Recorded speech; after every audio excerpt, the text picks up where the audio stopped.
Olá, pessoal.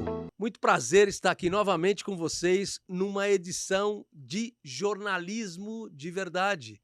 Uma conversa que é despretensiosa sobre jornalismo e minuciosa sobre verdade. Eu com meu amigo, companheiro de jornada, Cláudio Milan. E dessa vez eu queria, como eu sempre pauto aqui, eu inverto a posição com o pauteiro, o maior pauteiro desse mercado, Não, não, aliás, não, não, não, não.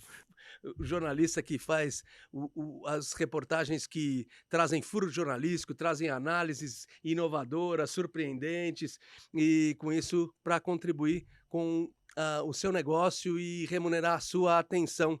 E é isso que nós agradecemos agora. E para remunerar essa atenção, eu quero trazer aqui, convidar o Cláudio. Ele não é um jornalista econômico, mas como é um multitarefa, multi-habilidade, ele pode me ajudar. A gente apurou aí nas últimas semanas um comportamento de queda no abastecimento e aumento de preço. Esse é um primeiro dado. Isso é um dado de dentro do nosso mercado. Um dado que a gente mede através da Onda, uma pesquisa que realizamos semanalmente, portanto, muito quente, para medir, segundo a expectativa comparativa da semana anterior, junto a varejistas de autopeças de todo o Brasil, o comportamento das entregas dos pedidos que eles fizeram naquela semana em relação à semana anterior e o comportamento dos preços praticados pelos fornecedores desses varejistas em relação ao preço que foi praticado na semana anterior. Portanto, uma informação muito quente, muito valiosa, que começou lá atrás na pandemia, no meio de 2020, mais ou menos, justamente porque existia uma desarrumação nos preços e uma profunda oscilação nos níveis de abastecimento. Isso gerou o Onda e o Onda continua até hoje e a gente agora vem percebendo que está havendo uma mudança importante outra vez nos níveis de abastecimento para baixo e nos níveis de preço para cima. Essa equação é terrível para os negócios de varejistas, distribuidores, das indústrias, enfim, de toda a cadeia. Mas não é só esse dado, esse é um dado do nosso mercado, mas nós estamos vivendo dados econômicos bastante contraditórios. O IPCA 15 acabou de ser medido em 0,78, nós temos uma medição mensal em 2 meses de 1,09, isso são números oficiais do IBGE, números que indicam crescimento de inflação e, ao mesmo tempo, o Copom tem se reunido e cortado 0,5% a cada encontro mensal na taxa de juros. Ou seja, nós temos um viés aí absoluto, porque se nós temos preços subindo e juros caindo, isso é jogar gasolina na fogueira. Porque a inflação ela é combatida, a primeira lição econômica é combater a inflação com aumento de taxa de juros para você reprimir a demanda e com isso fazer os preços caírem. Se você desce taxa de juros e incentiva consumo e com isso você anaboliza as intenções de consumo, as intenções de compra. E esse dado não é um dado brasileiro, esse é um dado que a gente está vendo no mundo inteiro. Nós estamos vendo inflação no mundo inteiro, nós estamos vendo problemas com taxa de juros no mundo inteiro. A gente está vendo a China com incongruências absolutas nos seus números, 80 milhões, 90 milhões de casas sem ocupação. Quer dizer, existe uma atividade econômica falsa, fictícia, promovendo o andamento dos negócios e do funcionamento para se manter os níveis de crescimento naqueles percentuais que eram absurdos e impossíveis de serem mantidos. Estamos vendo os Estados Unidos igualmente com números de inflação recordes, a Europa, é absurdo o que a gente está vendo lá. Então, o mundo está numa situação de grande conflito de indicadores econômicos. Não é uma pergunta fácil, a gente vai mais comentar, mas eu tenho uma sugestão aqui que vai caber no final para dentro do nosso mercado, sobre o que fazer com o Estado. É até um pouco ousado, né? Eu simplificar num quadro tão complexo como esse, mas essa é uma introdução que já terminou o nosso podcast. Que bom. Vamos deixar a sugestão para você resolver esse problema do mundo, porque eu não, Não, do eu mundo não, não. eu Eu não me estou resolvendo proponho. o aftermarket, É, que já está bom. um breve comentário que eu posso fazer. Nós tivemos aqui praticamente no final do mês de fevereiro, como você citou, uma explosão do preço e uma explosão do desabastecimento, foram índices entre 8% e 10%, né, que são índices muito elevados em relação à nossa média histórica. O aumento de preços talvez a gente possa atribuir um pouco à própria lei da oferta e procura, né? Porque até onde a gente sabe não existe um grande desabastecimento de insumo ou matéria-prima. Nós tivemos um período grande de greve na Receita Federal e os importadores se queixaram muito dos containers parados no porto, né? Sem poder fazer o despacho, sem que essas mercadorias pudessem chegar aos importadores. E hoje, quando a gente fala em produto importado, naturalmente que existe também um impacto na indústria, porque muita indústria trabalha com o produto importado e embala aqui, né? Então, essa questão envolvendo a Receita Federal, ela pode ter um impacto no mercado, e em função disso, a nossa reportagem saiu na rua para ouvir alguns varejistas, ouvir distribuidores na primeira semana de março, e a gente detectou junto a essas fontes que as coisas estavam mais acomodadas, principalmente no que se refere ao abastecimento, né? Então, é uma questão para se observar com bastante atenção se a gente vai retomar, porque quando foi iniciada a coleta de dados das pesquisas Mapa e Onda, principalmente o Onda, que diz respeito a esses indicadores que nós estamos tratando aqui, desde então a gente nunca deixou de apurar a tendência de alta de preços e queda no abastecimento. Em cifras, razões que variam 3%, às vezes muito próximo. Permito à parte, Pois não. isso é muito mais psicológico do que técnico, porque a impressão é impressão emocional, não é uma impressão racional. Por isso que a gente não pode tornar composto os níveis que nós apuramos semanalmente, senão a gente teria já uma inflação de 30% aí ao final de um semestre. E nem também composto o nível de Você desabastecimento. pode até não levar em consideração, se for o caso, o índice nominal, né? Verdade. Mas existe uma indicação de tendência mais acentuada e menos acentuada. Opa, esse mês, essa semana, o preço aumentou mais do que na semana passada. Ah, foi 8%. Pode ser um pouco... percentual pode ser deixado de lado em níveis absolutos. Absolutos, né? Mas a tendência ela está dada, né?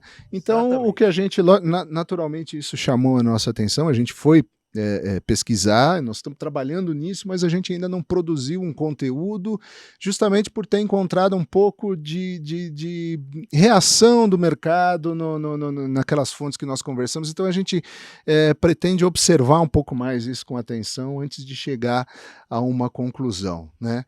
Em relação ao mundo, eu acho que nós, em relação à taxa de juros, eu acho que a gente tem um Banco Central, por enquanto, bastante conservador, né?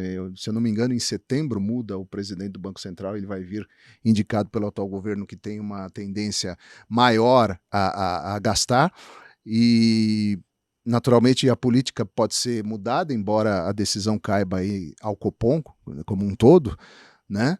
Mas o que se espera é que a taxa de juros brasileira termine um ano em 9,5% a Selic, né? Talvez então, até menos, viu?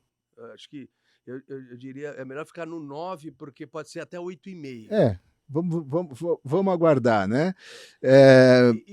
Interessante observar que essa taxa é uma taxa que é mais válida para quem é credor financeiramente do que para quem é devedor, porque vai tomar dinheiro para ver se está havendo uma diminuição na taxa de juros do tomador. Está havendo uma diminuição na taxa de juros daqueles que têm recursos para aplicação. Portanto, vamos chegar lá na minha dica final. Bom seria se o cheque especial, o cartão de crédito, fosse 9% ao ano, né? Ou 11,75% ao ano de juros, né?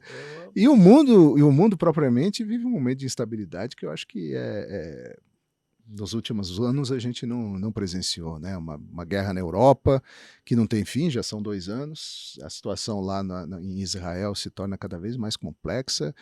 Aí vem o nosso glorioso presidente da Rússia ameaçar o Ocidente com guerra nuclear. Eu acho que existe uma questão prática e uma questão psicológica, porque a economia ela é muito sensível não só àquilo que está acontecendo, mas àquela percepção, aquela sensibilidade, o boato, né? Então, tudo isso impacta essa máquina que faz a economia girar. Então, eu acho que o mundo hoje está extremamente instável, e a gente vai continuar percebendo, porque eu não vejo perspectiva das coisas se acalmarem, né? E o que que eles vão fazer? A nossa audiência que está Essa aqui. é para isso que você está aqui, para dar É para dar isso o que eu estou aqui. caminho. Gente, despretensiosamente, conforme o nosso jornalismo assina essa conversa, eu entendo que para as empresas que têm recurso, que têm capital em caixa e que vêm tendo uma queda na remuneração desse capital, não são muitas empresas, mas as empresas menores, as empresas até médias, costumam ter melhor reserva financeira e, nesse momento, com aquela taxa de juros que a gente vinha tendo até esses meses, aplicar esse dinheiro é uma boa alternativa, sobretudo quando a gente vivia um tempo de estabilidade de preços. Agora, a partir do momento em que a estabilidade de preços já não é uma garantia, que o abastecimento é outra não garantia nessa equação de negócios, e o dinheiro não está bem remunerado, aonde eu quero guardar aquilo que eu tenho de recurso? Eu quero guardar no meu negócio, naquilo que eu faço, comprando insumos ou produtos finais, se eu sou um revendedor, se eu sou um varejista, se eu sou um aplicador, fazendo estoque de produtos verdadeiramente de altíssimo giro, porque isso é melhor dinheiro hoje do que o dinheiro que está na conta corrente sendo remunerado, talvez até daqui a pouco subremunerado, porque com essas linhas se cruzando, inflação em alta, juro em baixa, daqui a pouco a gente tem juro negativo. Melhor lugar para guardar o dinheiro no estoque da sua empresa. E para quem não tem dinheiro, muito cuidado, porque alavancar para ter uma preparação estratégica para atuar num mercado desabastecido e com preços em carestia, pode ser perigoso, porque a tomada do dinheiro, como a gente estava conversando aqui, é muito diferente da aplicação financeira que está disponível para o credor. Então, o devedor paga muito e o credor recebe pouco, e os bancos nadam de braçada e dão bilhões e bilhões de lucros trimestrais. Também comprar ação de banco também não é uma boa medida, não. A não ser que seja no momento de muita baixa, porque eles não pagam dividendos, os lucros são deixados no caixa para novos negócios, mas enfim.